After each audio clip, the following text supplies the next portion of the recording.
जय छठी मैया की। आप सबका स्वागत है भक्ति ज्ञान चैनल में, जहां हम आपके लिए लाते हैं भक्ति, श्रद्धा और सनातन संस्कृति से जुड़ी दिव्य कथाएं। दीपों का पर्व दीपावली समाप्त होते ही आरंभ होता है छठ महापर्व। यह पर्व सूर्य भगवान और छठी मैया की उपासना का अद्भुत संगम है।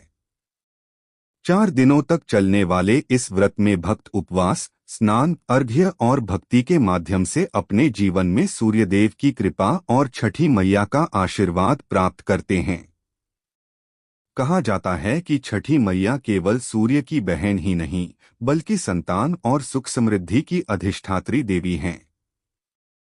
जो भी सच्चे मन से उनका व्रत करता है, उसकी सभी मनोकामनाएं पूर्ण होती हैं। व्रती निर्जला उपवास। और क्या है सूर्य अर्घ्य देने की दिव्य परंपरा? तो आइए श्रद्धा भाव से जुड़ते हैं इस पावन कथा से। सूर्य भगवान और छठी मैया की महिमा के संग। कार्तिक मास छठ पूजा कथा। शास्त्रों में वर्णन मिलता है कि छठ महापर्व सूर्य भगवान और उनकी बहन छठी मैया की उपासना का पावन पर्व है। यह पर्व वर्ष में 2 बार चैत्र मास और कार्तिक मास में मनाया जाता है। परंतु कार्तिक मास की छठ पूजा का विशेष महत्व है, क्योंकि यह दीपावली के ठीक छठे दिन आती है। कथा शुरू करते हैं सभी प्यारे भक्तों।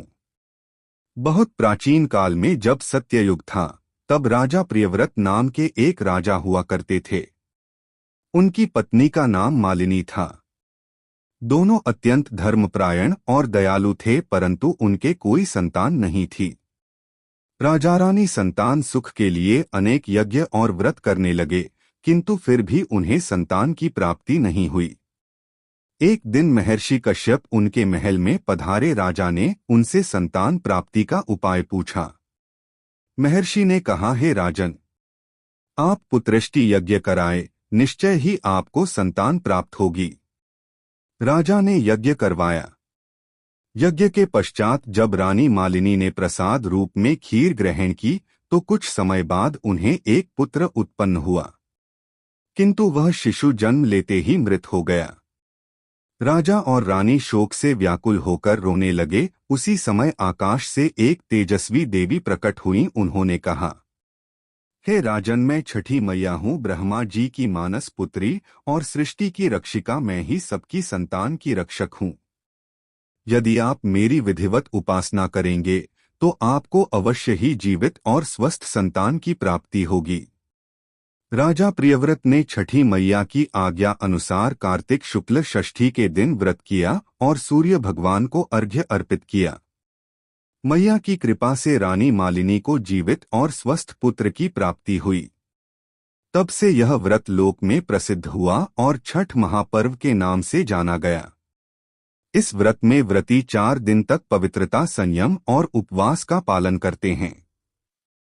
पहला दिन नहाए खाए। व्रती गंगाजल या पवित्र जल से स्नान कर शुद्ध भोजन करती हैं।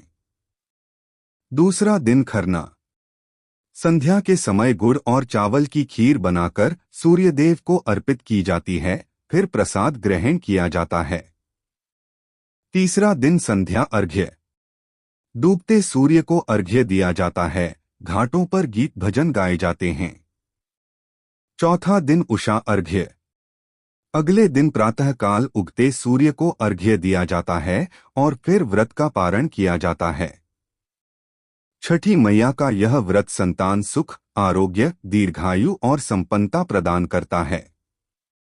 जो भी सच्चे मन से इसे करता है, उसकी सभी मनोकामनाएं पूर्ण होती हैं। हे छठी मैया, जैसे आपने राजा प्रियव्रत की गोद भरी, वैसे ही सभी भक्तों की झोली खुशियों से भर दो। सूर्यदेव की किरणों से हमारे जीवन में प्रकाश और समृद्धि आए।